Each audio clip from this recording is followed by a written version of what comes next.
Well, good morning, and thank you for joining us today to celebrate the 50th anniversary of the Community Development Block Grant, or CDBG program.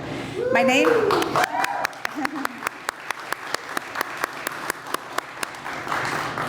name is Brittany Reese, and I'm honored to welcome you all to Sugar Space, a community arts and events center and now cafe. It's been around for about 16 years. We're especially delighted to have Mayor Erin Mendenhall with us today to commemorate this significant milestone. The CDBG program has been instrumental in fostering vibrant and inclusive communities, and we are thrilled to be with you here to celebrate its legacy and impact. As many of you know, CDBG, administered by the U.S. Department of Housing and Urban Development, has been instrumental in empowering local governments to address a wide range of community needs. Since its inception, CDBG has promoted sustainable growth, enhanced quality of life, and ensured equitable access to resources for all residents, regardless of their socioeconomic status. Here at Sugar Space, we've had the privilege of directly benefiting from CDBG funds, which were allocated for our facade improvements. Working with this program in the city was a fantastic experience. They helped us every step of the way. With these funds, we were able to install new windows and doors, repair gutters, enhance exterior lighting, which significantly improved ADA accessibility. Specifically, the gutter repairs eliminated a hazardous ice sheet on our sidewalk during winter, which enhanced safety for all of our visitors. People have commented on how amazing the improvements look and how the new lighting has created a warm and safe, welcoming environment. These enhancements have not only improved the aesthetic appeal of our facility, but have also contributed to the revitalization of our surrounding neighborhood. This transformation is a testament to the positive impact that these funds have on local businesses and communities alike. Our story is just one of many that highlight the significance of the CDBG program. And over the years, Salt Lake City has invested over $140 million from CDBG funds into various community development projects. These projects span a wide range of activities, including infrastructure development, economic projects, public facilities, housing, rehabilitation, and much more. I'm also pleased to share that I'm a newly appointed member of the Salt Lake City Business Advisory Board for District 2, and in this role, I'm excited to spread the word about the CDBG program and its benefits to our community where I both live and work. The facade improvements of Sugar Space haven't only improved our facility, but have also created a more inviting space for the community. We've seen an increase in community engagement and participation in our events, and we've now contributed to the cultural and economic vitality of our area, and this wouldn't have been possible without the support of this program. We're honored to be here to help celebrate the 50th anniversary and hear about the countless success stories that have emerged from these projects. I'd like to take this opportunity to express our deepest gratitude to the City of Salt Lake, HUD, and all the partners involved in the CDBG program. You've made a profound difference in our business and in our community. Thank you once again for being here today and for your ongoing support. It's now my pleasure to introduce Mayor Erin Mendenhall, who will share more about the impact of the program on our city. Thank you.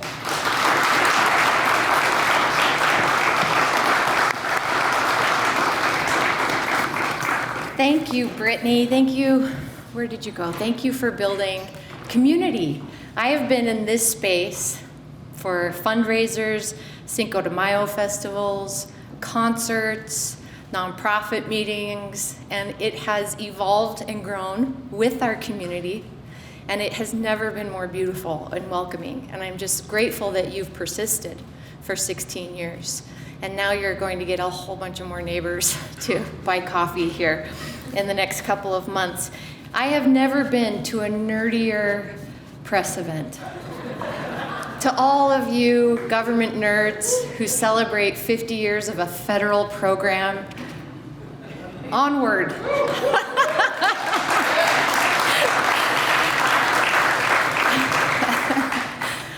It's also not in my notes, but I want to thank Orrin Hatch. Senator Hatch was the creator of the CDBG program, and it is the only line of direct funding between the federal government and cities. There is no other direct connection of funding, but for one-time programs such as we saw through the pandemic. And I'm grateful to our former senator, may he rest in peace, for creating this program and defending it all these years. And we keep that defense going at the city level. Since 1974, the Community Development Block Grant Program, which we affectionately refer to as CDBG, one of many, many, many government acronyms, and administered by the U.S. Department of Housing and Urban Development, HUD, another, let's see how many acronyms I can get in here. It has stood as a beacon, fostering inclusive communities nationwide and here in Salt Lake City. The CDBG program supports activities that build stronger and more resilient communities, primarily for low to moderate income people, vulnerable populations, and historically underserved communities. Since its inception, CDBG has empowered local governments like Salt Lake City to address diverse needs, promote sustainable growth, enhance quality of life, and ensure equitable access to resources for all of our residents. We honor this milestone today, and we reflect on the program's many achievements, and we reaffirm our dedication to building a more resilient community for future generations of Salt Lakers. This was none more apparent than during the COVID-19 pandemic. The city received additional one-time CDBG COVID funds from HUD that helped us meet some different needs, like food for our vulnerable or shut-in residents, mortgage payments, rent assistance, and so many other resources that helped to stabilize households at a time when they needed it the most. This is my 5th year as mayor, and having the honor to provide my recommendations to the city's, for the city's annual community development grant funding, including CDBG, which we just did to the city council last Tuesday. So how have CDBG funds been implemented here in the city? Over the years, activities done with CDBG have included, but not been limited to, infrastructure, economic development projects, public facilities installation, community centers, housing rehabilitation, public services, clearance or acquisition for affordable housing developments, micro enterprise assistance, code enforcement, parks, and home ownership assistance. And since the inception in 1974, the city has received over $200 million in funding. In fact, just between 2015 and 2024, Salt Lake City has granted over $35 million of CDBG funding to 45 different nonprofits or internal recipients who have completed over 250 separate projects. So a better way, really, to think about CDBG is that it's the pavement on our roads and the concrete of our bus stops. It's the trees in our parks and the fencing along our trails. It's computers and internet for after-school programs. It's the new windows and signs for a small business. It's grab bars and a wheelchair ramp in a senior's home. It's job training and job placement for those looking for work. It's a warm and safe apartment for someone transitioning out of homelessness. And CDBG is a young family signing their first mortgage paperwork. This is what CDBG is, and it's the impact that these funds and other federal programs have had in our city, and this is why we are celebrating with our wonky city federal nerd hats on today. Throughout the rest of 2024, the city will be upholding and highlighting the CDBG program through the following: highlighting agencies and recipients like Brittany and like Jason and Maria, who's going to speak in a moment, and their CDBG funded programs and projects that benefit the city and our residents. We'll also be talking about the public can visit the city's online housing stability dashboard and see exactly how the federal funds are being invested and what type of services those dollars provide, who is being served, and what the outputs of those investments are.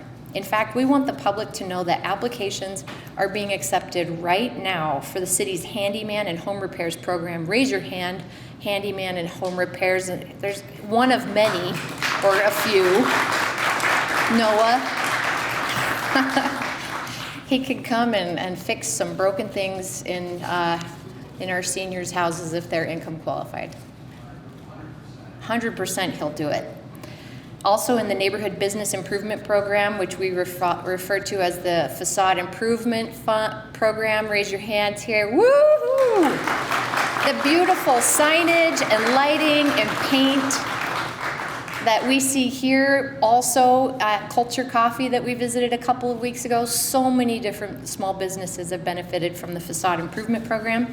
And we want our elected officials in Congress to know how important the values of these benefits are in our community and otherwise which may not be able to be funded. And so we are urging our congressional representatives, we've got a draft letter here going. We're going to be asking them again to increase the funding for the HUD programs like CDBG. In Utah and Salt Lake City, we understand the need for fiscal responsibility, and that's why we stress to our representatives that these funds leverage substantial non-federal investments to catalyze the programs and projects into reality here at the local level. In fact, for every $1 of CDBG investment, HUD data says that another $4.09 in private and public dollars are leveraged for every $1 of CDBG. And as we look back, we also look forward. Over the years, CDBG funds address things like blighted neighborhoods, boarded up homes, lead-based paint remediation, and curb cuts.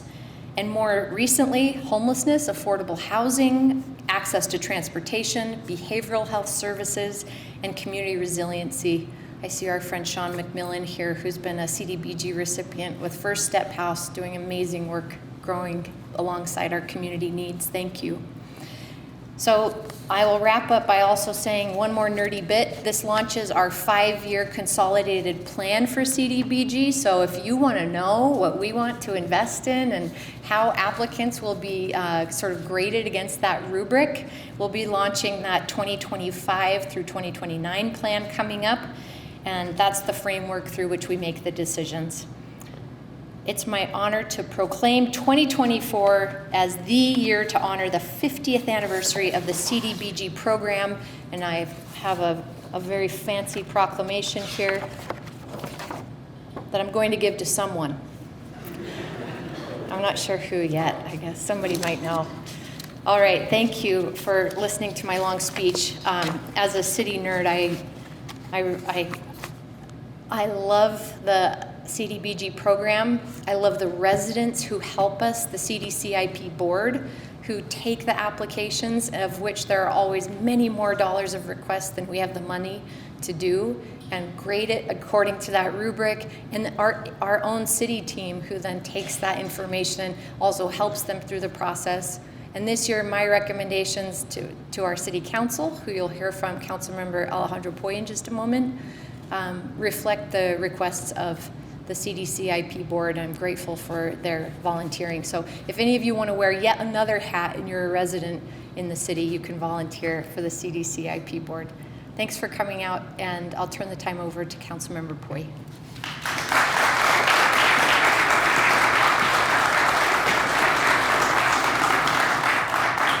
Thank you. I was just thinking, I keep getting awesome speeches written by our council staff, and I'm so bad at reading them. I need to do better at that. But I was just thinking over the last few years, the grant applications, when they come to the council, and the impact that those applications have in our community. Many of those applications obviously are coming to the west side, and specifically into the west side in my district, in District 2.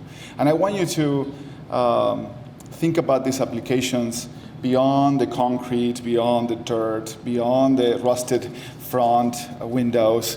And I want you to think about the people that you are affecting and impacting.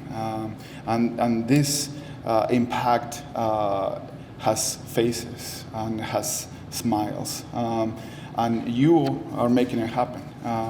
And from helping give someone a place to live, helping a local business succeed, helping some kids cross some streets safely, help with our sidewalks or whatnot. I want you to think about the people that you're impacting. And these funds are just very powerful. I want to believe that we do a lot of good things. We still think that we have a lot room for improvement in everywhere, but this is one of the best examples of how government works and how government impacts on our neighbors. So thank you both, all of you, and every single department, every single employee, and those that are not here. Please share our gratitude and share about the smiles that you guys are creating in our neighborhoods. Thank you for the investment in our communities. CDBG, and I'm so bad at acronyms, is a powerful fund that comes from the feds. Not many good things sometimes come from up there, but I want to thank all of you for being part of this and to make this impact powerful in our communities. I think we're waiting for, okay, Roger, come on over.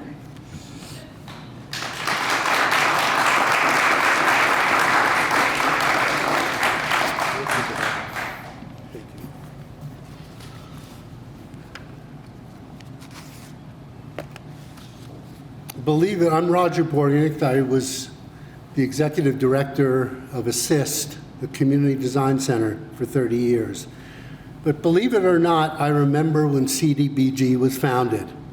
After the failed War on Poverty, a name I never loved, and other programs to address the wealth disparity among Americans and the effect on housing security or insecurity, nutrition, and health care.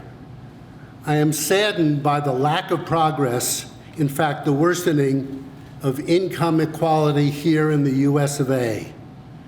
But CDBG has been a bit of a finger in the dike to help low-income households and communities meet basic needs of secure housing, safe neighborhoods, and community amenities to enrich life for disadvantaged communities. ASSIST, Inc., a nonprofit community design center, was founded as one of the first organizations in the country to provide architectural services, community planning, and housing services to lower-income communities and households. Housing, being the bedrock of stable communities, became an early focus of ASSIST, generated by an extensive neighborhood survey of inner-city neighborhoods, when the main insecurity that long-term low-income residents experienced was not having enough money, either saved or earned, to address critical home repairs. ASSIST started the emergency home repair program that provides immediate attention to serious housing conditions that affect the health, safety, and well-being of low-income residents, those whose income is less than 50% of the area median income. The program now operates in 14 different municipalities in Salt Lake County. EHR has provided tens of thousands of critical housing repairs to low-income residents with long-term housing security. Another focus of ASSIST has been accessibility design and aging-in-place modifications to allow the elderly or people with infirmities or disabilities to stay in their home if they desire, by analyzing and designing critical and affordable alterations to their homes. Simple modifications such as grab bars, swing clear hinges on doors, entry ramps can add safety and security for people with infirmities so they don't become disabilities. CDBG has been a locally controlled program to benefit low-income communities and households, and has generally been money very well spent. I only regret that the money spent to assist lower-income residents is a small percentage of the programs that are now being designed to provide welfare at public expense to billionaires. Thank you.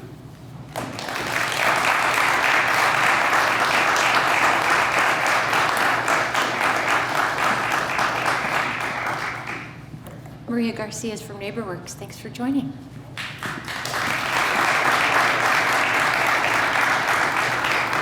Hi, everyone. Good afternoon. Now, if I tear up, it has nothing to do with you or what I'm sharing. It has to do with allergies. So I don't know if anyone can relate, but it's so exciting to be here at Sugar Space. We love when things happen in the neighborhood.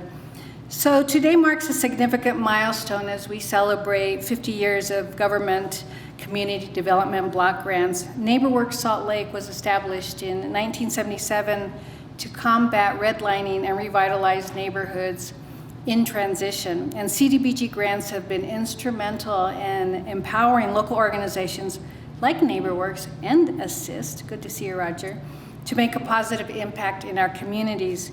The support provided by CDBG grants since our inception has been critical in addressing various social and economic challenges faced by our communities. It has enabled organizations like NeighborWorks to implement programs and initiatives that uplift individuals and families. Over the past 46 years, these funds have helped NeighborWorks help countless families achieve home ownership, build wealth, break the cycle of poverty, and create a stable foundation for future generations. I'm privileged, I hate to admit this, to serve this organization for nearly 4 decades and have hundreds of stories, I'm catching up with Roger there, and have hundreds of stories of how these dollars have impacted people's lives and changed their future. And there's one that I hold close and dear to my heart that I'll share with you. So Coco was in her late 80s. Her home felt like it was 100 years old. She lived by herself and her grown children lived outside of Utah. Her home was next to the NeighborWorks office in the Guadalupe neighborhood, which is located in the Fair Park community.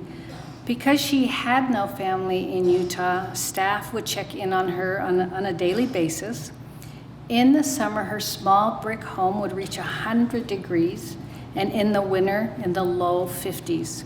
I remember having tea with her during the winter, and I would have to leave my jacket on, and I would take advantage of all the blankets that she had on her couch. We recognized that she could benefit from an Assist grant, but from some of the CDBG dollars that NeighborWorks offered to fix her heating and her knob and tube electrical, if any of you remember what that is. But despite our efforts to try and convince her to get this 0% deferred loan that she would never have to pay for until she sold the home, we couldn't convince her because, again, elderly are always concerned about debt. So I reached out to her children in California and Florida and asked them, how they felt about her mother living in those types of conditions. And they said, Maria, the reason we haven't fixed her home is we're trying to encourage her to come and live with us. And so I shared with them, I said, look, I spend, every day with her, even on weekends. I said, she loves her garden. This is the first home that she bought. She raised you all here. She wants to live out the rest of her life here. So can we improve her quality of life in her best interest? So I was able to convince the adult children to convince Coco. And we were able to update her home, put on a new roof, even fix the sloping front porch that I often tripped on. So in the winter she had heat, and in the summer she had cool air, and she lived for an additional 7 years. And that's an example of the power of these CDBG dollars, because she would never go to a bank. She didn't want any debt, and she didn't have any debt when she passed away. But that's one of hundreds of stories that we have.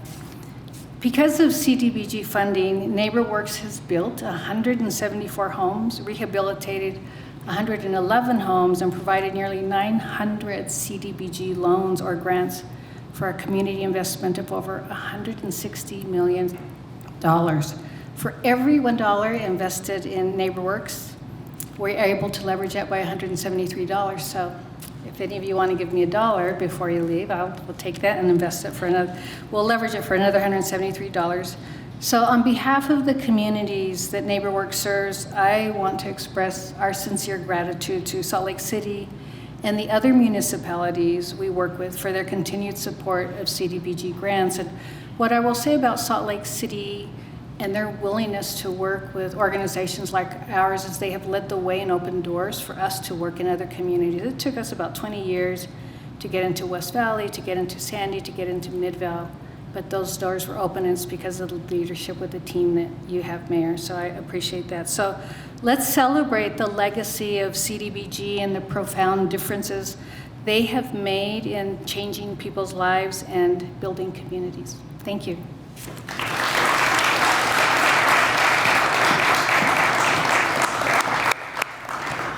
Thank you, Maria, Roger, Councilmember Poi. I want to thank our Community Neighborhoods Director, Blake Thomas, and I know Tammy Hunsaker is here as well, and Tony Milner and Heather Royal. Thank you for your everyday work to implement these funds in the community.